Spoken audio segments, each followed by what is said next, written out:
CM sir, உங்களுக்கு ஏதாவது இந்த பழி வாங்கணும் அப்படின்ற எண்ணம் ஏதாவது இருந்துச்சுன்னா என்ன வேணாலும் பண்ணுங்க.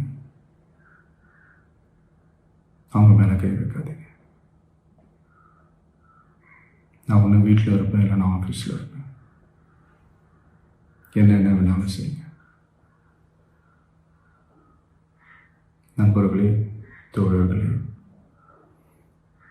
நம்மளுடைய அரசியல் பயணம் இன்னும் ஸ்ட்ராங்காக, இன்னும் தைரியத்தோட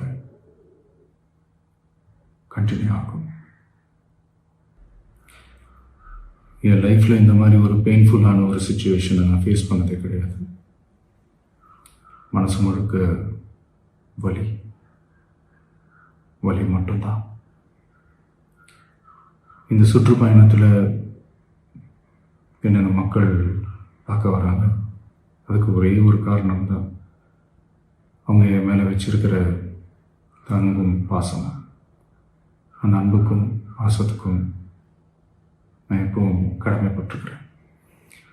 அதனால தான் இந்த சுற்றுப்பயணத்தில் மற்ற எல்லா விஷயங்களையும் தாண்டி மக்களுடைய சேஃப்டி, அதில் எந்த காம்ப்ரமைஸும் பண்ணிடக்கூடாதுன்றதுக்காக தான் அது என் மனசில் ரொம்ப ஆழமாக இருக்கும்.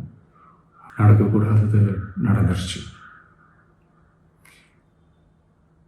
ஆனால் மனுஷன் தானே, அந்த நேரத்தில் அத்தனை பேர் பாதிக்கப்பட்டு இருக்கும்போது எப்படி அந்த ஊரை விட்டுட்டு என்னால் கிளம்பி வர முடியும்?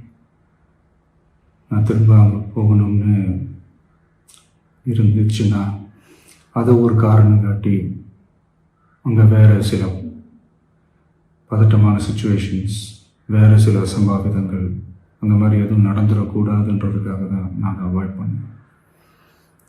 இந்த நேரத்தில் சொந்தங்களை இழந்து தவிக்கிற இத்தனை குடும்பங்களுக்கும் என்னுடைய ஆழ்ந்த இரங்கலை தெரிவிச்சுக்கிறேன். எனக்கு தெரியும், என்ன சொன்னாலும் இது ஈடையாகாதுன்னு எனக்கு தெரியும். ஹாஸ்பிட்டலில் ட்ரீட் பண்ணிகிட்ருக்கிற எல்லாருமே சீக்கிரமாக க்யூர் ஆகி வரணுன்றதை இந்த நேரத்தில் நான் வேண்டிக்கிறேன். கூடிய சீக்கிரமே உங்கள் எல்லாரையும் நான் சந்திக்கிறேன். இந்த நேரத்தில் எங்களுடைய வலிகளை, எங்களுடைய நிலைமையை புரிஞ்சுக்கிட்டு எங்களுக்காக பேசின அரசியல் கட்சிகளை சார்ந்த நண்பர்கள், தலைவர்கள் அனைவருக்கும் என்னுடைய நன்றியை தெரிவிச்சுக்கிறேன்.